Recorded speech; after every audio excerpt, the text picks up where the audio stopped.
કોંગ્રેસના અનેક નેતાઓ અને કાર્યકર્તા છે જેને અમારું સ્વાગત કર્યું, સન્માન કર્યું. ભાજપના કાર્યકર્તાઓ છે, સન્માન કર્યું, સ્વાગત કર્યું. અનેક સંસ્થાઓ છે જેને સ્વાગત કર્યું છે.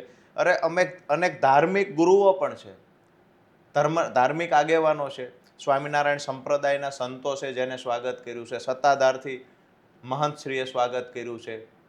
તમામ જગ્યાએ આ રૂપલમાએ પણ અમને આશીર્વાદ આપ્યા છે, મનુમાએ આશીર્વાદ આપ્યા છે. ખરેખર જે આઈમાવું છે એને આશીર્વાદ આપ્યા, ધર્મના ગુરુઓએ આશીર્વાદ આપ્યા છે.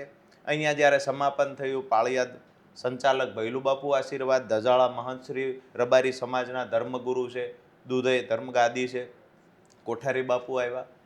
વાત એ છે કે ધાર્મિક, રાજકીય, સામાજિક તમામ આગેવાનો આ લડાઈને સમર્થન આપવા આવ્યા, સિવાય કે એક પાર્ટી નહીં.